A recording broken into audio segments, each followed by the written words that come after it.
everyone, it's Akilah from HeartsChat, and today I'm going to be talking to you about communication styles. So you're going to get an individual video of the three of us talking about our communication styles. So since I'm the first one, I'm going to tell you about the 3 to 4 different types of communication styles. There's passive, there's assertive, and there's aggressive. And there's also a form of passive aggressive, and I'll explain a little bit about each one. So when I talk about being passive, usually your communication style is more compliant, more submissive. You kind of let people walk all over you. Common phrases are all the time using, it's okay, it's fine, don't worry about it.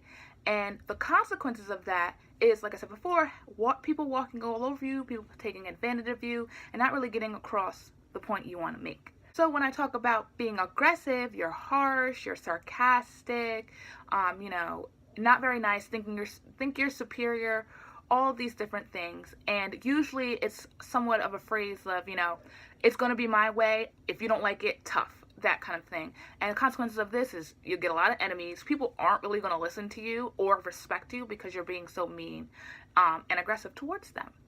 The other way, what I talked about before, is passive aggressive, and that's kind of a mixture of both, where this sometimes happens when people don't want to confront each other about their problems. So something that someone passive aggressive will leave a little note about the issue, or whether than coming straight to the source or the person that they're having the issue with.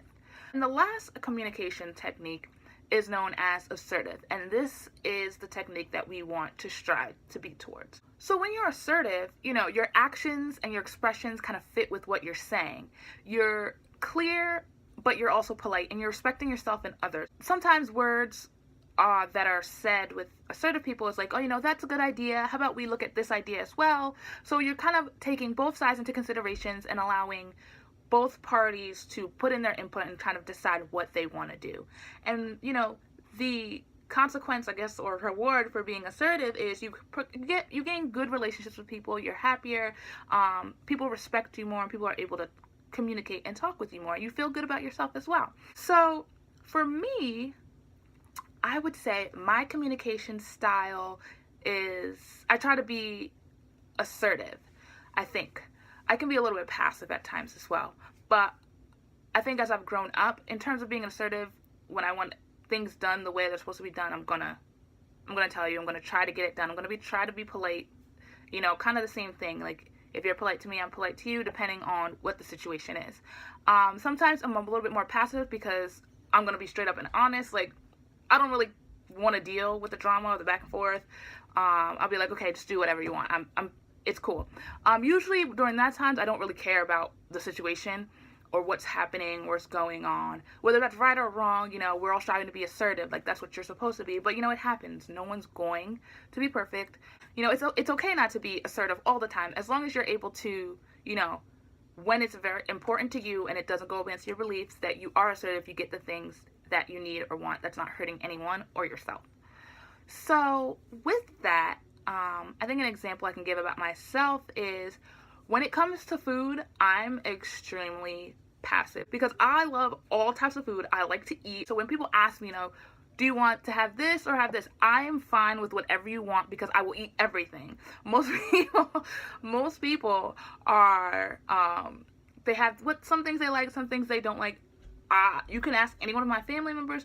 I will eat anything. So I usually leave it up to everyone else. They kind of get angry at thinking that I'm just not picking, but honestly, I will eat whatever you want when you want. So that's kind of like a little silly kind of way that I can be passive sometimes. When I'm more assertive, it comes down to when I'm doing business, or when I need things to be right, or when I'm working with certain clients and they need to hear certain things. So I'm like, these are all good things, but have you thought about this, or what happens if this happens? So I'm always trying to be able to look at everyone's perspective and see what's the best route to go.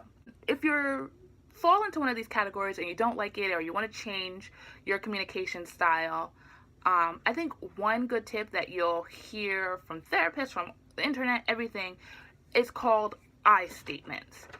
I statements help you focus on feelings and beliefs rather than thoughts and characteristics that we are attributing to whoever we're talking to. So more simply, I statements, we're focusing on how other people are making us feel, and we're coming them from a feelings place rather than a blaming place.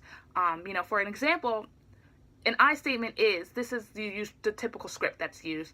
I feel blank when you blank because blank. So you fill in the blanks depending on what the situation is. So I can give you an example. So in a non-assertive way, for a situation where your spouse or your kid is always coming home late, not making curfew, not calling, not telling you where you are, you get frustrated, you get angry, you get worried. So a non-assertive way and a way to blame is like, what's wrong with you? Why don't you ever call or to let me know you're going to be late? Why don't you come home on time? So that can start arguments like that. When you're coming at somebody like that, no matter who it is, they're going to be more on the defensive side. And that can start an argument, and you're not necessarily coming from a place of, wanting to start an argument, but you're worried. Underneath the anger is worried, like nervous, what's going on. So it's better to come from that position rather than the blaming position. So an I statement for a situation like that would be, I feel worried when you come home late and don't call because I don't know if you're safe. So you're from that statement, you're coming from a place of your feelings, like, I don't know what's happening to you. I'm really worried. I would like to know where you are. Can you respect my feelings? Rather than, I'm going to blame you and we're going to get in an argument about this. So this takes a lot of practice. I'm not saying that I use this all the time. I probably should really start to use it more all the time and, practice what I preach a little bit more in terms of that, because really, when we come at blaming people, everyone gets their defenses up, everyone's upset, worried. It could be as simple as the person, their phone died, anything. So it's, when we come from more of a place of feelings, it helps the other person not be so defensive, and you guys can have a better conversation and better communication about some of the issues going on, whether it's between you and your partner, you and your kids, you and coworker, you and your boss. This technique can be used with any type of relationship. So yeah, that's all I got for you guys. Comment down below what kind of communication styles do you guys have, and how, if you think you want to change it, if you want to improve it, if you want to learn more about communication styles and different tips. So make sure you tune in every Sunday and Tuesday. We have a new video up, and the next one will be Nicole talking about her communication style. So thanks for tuning in. Bye. If you are an artist and would like us to play your music, or have a product or brand that you would like us to advertise, or if you have any questions or comments, please email us at HeartsChat@HeartsChatRadioshow.com. Be sure to follow us on Twitter, Facebook, and Periscope at HeartsChat, and our Instagram at HeartsChatRadio. We post a lot of motivational messages up throughout the day, so if you need a little inspiration or pick-me-up, follow our pages. And for more information on HeartsChat, be sure to visit our website, www.HeartsChatRadioshow.com. We hope you enjoyed our show today. Tune in every Sunday and Tuesday on HeartsChatRadioshow.com for a new episode of HeartsChat. So don't forget to tune in again at HeartsChatRadioshow.com and check us out. And visit my blog and ask me all of your relationship questions anonymously at FromEricasHeart.com. Thank you for listening to HeartsChat, where we speak from the heart. Bye. Bye-bye.